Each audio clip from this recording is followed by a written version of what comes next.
یہاں مراد دل کی عالمن عامدن ہے. اگر عالمن یہ غبار پہنچائے گا حلق تک تو مشکل ہے روزے کے لیے.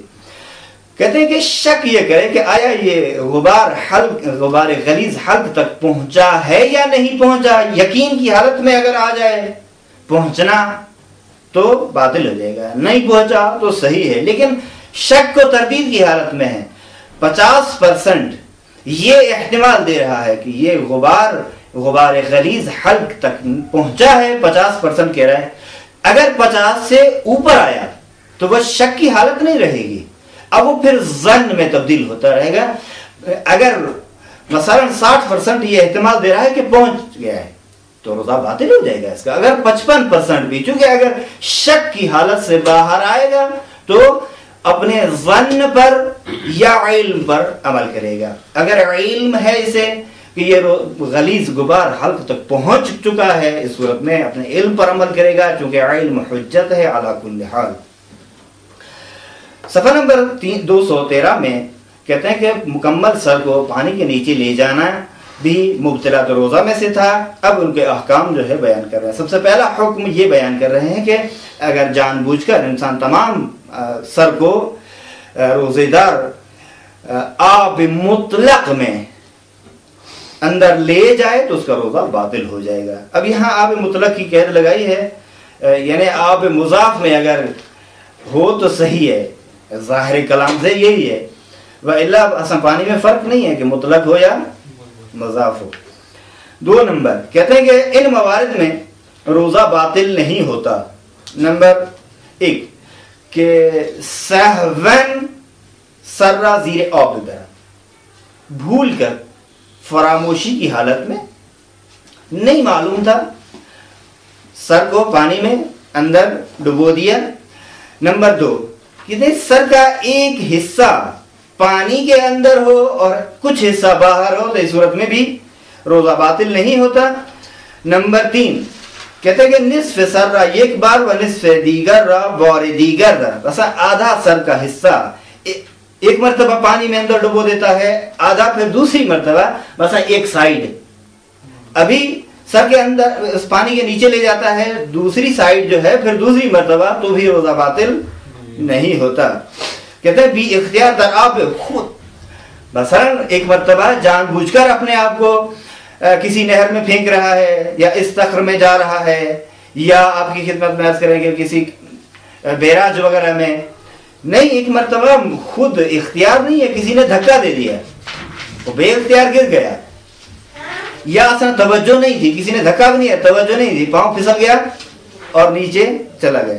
صفحہ نمبر 214 پہ اسی سے مربوط ہے کہ ایک شخص دیگری بے زور سر اورا در آب, مثلا نہیں, آپ گئے ہیں کسی نہر وغیرہ پر نہا رہے ہیں, پانی کو مثلا اس طرح کر رہے ہیں تاکہ آپ کا سر پانی کے اندر نہ رہے, کوئی ظرف ہے, کوئی برتن ہے جس سے آپ پانی اوپر اپنے سر پہ ڈال رہے ہیں, لیکن ایک دوسرا شخص جو ہے زبردستی سر کو پکڑ کر پانی کے نیچے کر دیتا ہے اور ڈبو دیتا ہے. نتیجتاً اس صورت میں اگر یہ کیفیت ہو تو آپ کا روزہ صحیح ہے, روزہ باطل نہیں ہوتا. کہتے ہیں اگر شک کرے کہ آیا مکمل سر پانی کے نیچے گیا ہے یا نہیں تو اس صورت میں بھی روزہ باطل نہیں ہوگا. پھر میں پہلے بھی عرض کر چکا, ابھی بھی, یعنی اگر شک کی حالت سے نکل آئے تو جس طرح یا علم ہو یا ون ہو تو اپنے علم اور ظن پر عمل کیا جائے گا. صفحہ نمبر 214 پر قے کرنے کے متعلق تھی کہ انسان اگر قے کرے تو اس کا روزہ باطل ہو جاتا ہے. پھر بھی عالماً عامداً کی قید یہاں ہے, ہرگاہ جب بھی ایک روزہ دار شخص جان بوجھ کر قے کرے چاہے وہ بیمار ہی کیوں نہ ہو, اس کا روزہ باطل ہو جائے گا. 2 نمبر پر کہتے ہیں کہ اگر روزے دار نہ جانتا ہو کہ روزے سے ہے یا بے اختیاری حالت میں اسے قے آ جائے تو اس صورت میں اس کا روزہ باطل نہیں ہوتا. استمنا یہ چونکہ باب استفال سے ہے, طلب کی معنی میں ہے, یعنی اس کا مقصد ہے کہ خود جان بوجھ کر وہ منی نکالے. کہتے ہیں کہ اگر روزے دار استمنا کرے یعنی ایسا کام اپنے ساتھ کرے کہ جس کے نتیجے میں منی باہر آ جائے تو اس صورت میں بھی اس کا روزہ باطل ہو جائے گا۔ کہتے ہیں اگر بے اختیاری حالت میں منی باہر آ جاتی ہے، مثال کے طور پر سو گیا، خوب سونے کے بعد آپ دیکھا کہ وہ احتلام کی حالت میں ہے، منی خارج ہو گئی، تو یہ اس کا روزہ باطل نہیں ہوگا۔ اسی صفحے پر عنوان ہے کہ جنوب کی حالت پر اذان صبح تک اسی حالت پر رہنا، آیا یہ بھی مطلقاً ہے یا یہ بھی کچھ قیود کے ساتھ ہے؟ کہتے ہیں کہ اگر ایک شخص جنوب اذان صبح تک غسل نہ کرے، مثلا سحری وغیرہ کھا لی، ٹھیک ہے، اور اس کو یہ بھی ہے کہ یقین ہے کہ میں حالت جنابت میں ہوں، احتلام کی حالت ہے، یہ کہتے ہیں چلیں کھانا وغیرہ کھا کے سحری کر کے پھر جاؤں گا اور اذان سے پہلے پہلے میں نہا لوں گا۔ کہتے ہیں کہ کھانا بھی کھا لیا اور پھر لاپرواہی کی اور نہیں نہایا، اذان صبح بھی ادھر وقت ہو گیا اس کا، تو کہتے ہیں اس کا روزہ باطل ہے۔ کہتے ہیں یا اگر وظیفہ تیمم یا قلت وقت کی وجہ سے وضو کرے گا تو یا مثلا غسل کرے گا تو اس کے نتیجے میں روزہ باطل ہو جائے گا۔ اس کا وظیفہ اور شرعی ذمہ داری یہ ہے کہ اس حالت میں اس کو تیمم کرنا چاہیے۔ کہتے ہیں اگر وضو وظیفہ ہے، غسل وظیفہ ہے تو اپنے وظیفے پہ، اگر تیمم بجائے غسل کے اس کی ذمہ داری اور اس کا وظیفہ ہے، یہ دونوں اگر انجام نہ دیں تو در برخی موارد روزہ اس کا باطل ہو جائے گا۔ کچھ مقامات پر کچھ موارد میں اس کا روزہ باطل ہو جائے گا۔ انک برخی مسائل ہیں، کہتے ہیں اب اس کے کچھ مسائل یہ ہیں۔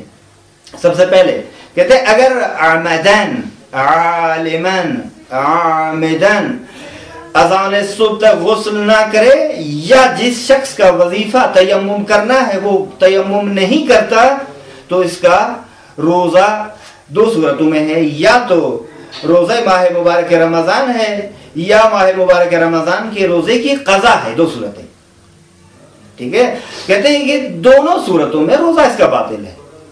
بس عالمن عامدن ایک شخص اگر اذان صبح تک غسل نہ کرے یا تیمم نہ کرے، اگر وظیفہ تیمم ہے تو، اور رمضان کا روزہ ہے یا رمضان کے روزوں کی قضا ہے، تو اس صورت میں اس کا روزہ باطل ہو جائے گا۔ صفحہ نمبر 215 پر کہتے ہیں کہ در بقیہ روزہ صحیح ہے، مثلا ماہ مبارک رمضان کا روزہ نہیں ہے، کوئی اور روزہ ہے، قضا بھی نہیں ہے، اور اس کے علاوہ بہت سارے روزے تھے، مثلا بڑے بیٹے پر باپ کا قضا روزہ، وہ بھی اس صورت میں آ جائے گا اگر وہ قضا ماہ مبارک رمضان کا ہے، یا نظر کی وجہ سے، قسم کی وجہ سے، عہد کی وجہ سے اگر وہ واجب ہو جاتا ہے تو وہ بھی باطل نہیں ہوگا۔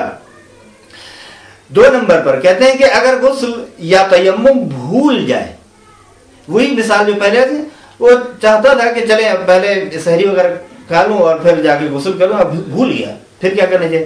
کہتے ہیں کہ بس از یہ کیا چند روز یادش بیاد، ایک دن گزر گیا مکمل، کرنا چاہتا تھا غسل لیکن بھول گیا، مکمل دن، پورا دن روزہ اسی حالت میں گزارا۔ کہتے ہیں کہ یا چند دنوں کے بعد اسے یاد آیا کہ میں یار وہ تو روزے کے ساتھ تھا اور میں نے حالت احتلام تھی اور غسل نہیں کیا۔ کہتے ہیں کہ در روزے ماہ مبارک اگر ہے تو اس روزے کی قضا کرنا واجب ہے اس پر۔ کہتے ہیں کہ اگر ماہ مبارک رمضان کی قضا ہے، یعنی جو ماہ مبارک رمضان میں اگر روزے قضا ہو چکے ہیں، وہ چاہتا ہے کہ ماہ شوال میں یا ماہ ذیقعد میں یا کسی اور مہینے میں قضا کے طور پر رکھے، تو کہتے ہیں اس صورت میں بنا بر احتیاط واجب اس روزے کو بھی دوبارہ بجا لائے گا، روزہ رکھے گا۔ آگے کہتے ہیں کہ در روزہ غیر ماہ مبارک رمضان و قضائن مانند روزے نظری یا کفارے، کہتے ہیں کہ مثلا کفارے کے لیے یہ روزہ رکھ رہے ہیں، یا نذر قسم اور عہد کے لیے روزہ ہے، یا ان کی قضا رکھ رہا ہے، تو اس کا روزہ صحیح ہے، مشکل نہیں ہے۔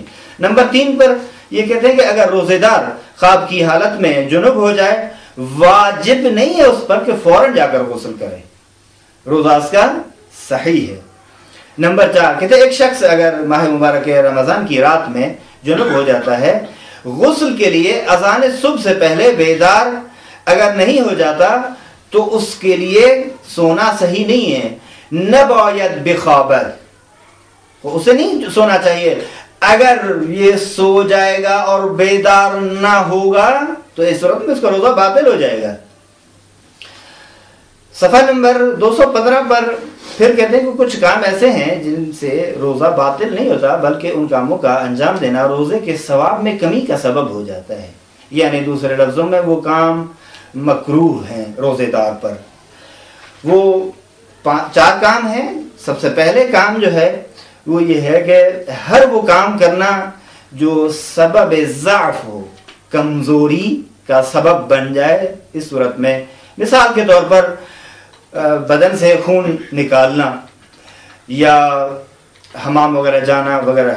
کہتے ہیں کہ معطر جڑی بوٹیوں کو سونگھنا.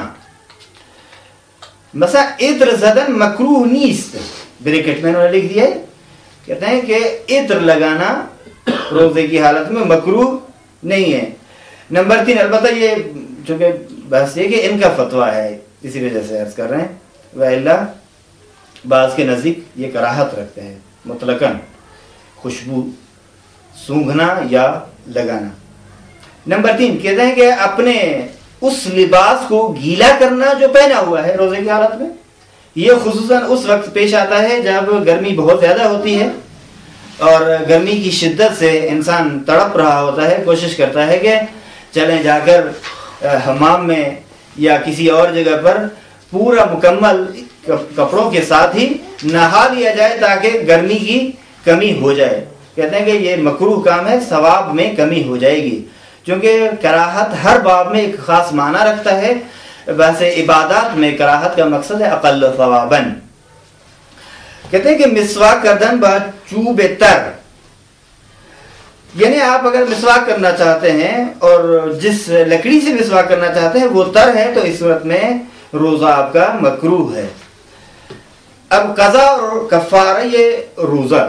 کہتے ہیں کہ روزے یہ قضا سب سے پہلے ہے. قضا روزے اگر ایک شخص اگر کسی روزے را در وقت آن نہ گرد، خود ظاہر ہے انسان کسی بھی مجبوری کی وجہ سے یا جان بوجھ کر ماہ مبارک رمضان کا روزہ نہیں رکھے، تمام کوئی بھی روزہ نہیں رکھا مکمل مہینہ، خود سفر میں تھا یا حضر میں تھا، عالماً عامدن نے رکھا یا مثلا کسی وجہ سے، لیکن اس کا روزہ اس پر واجب ہے.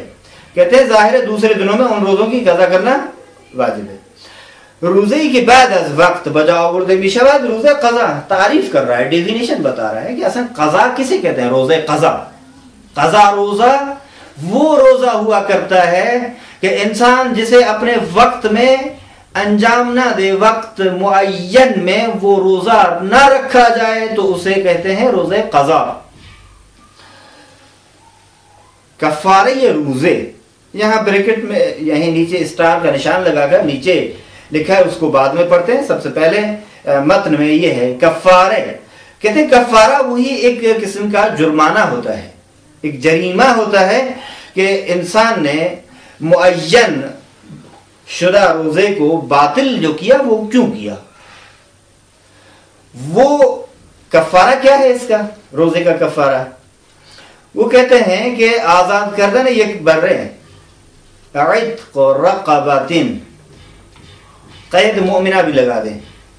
نمبر 2، لیکن اس میں یہاں نہیں ہے، فقط ایک بندے کو آزاد کرنا، عتق الرقبہ.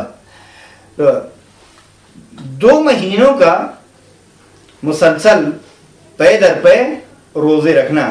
2 ماہ روزے گرفتن کہ 31 روزے اول آن باید پے در پے باشد.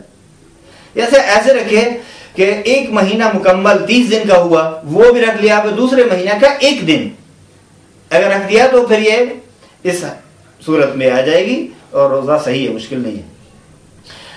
اس کو کہتے ہیں کہ آپ صیام و شہرین متتابعین.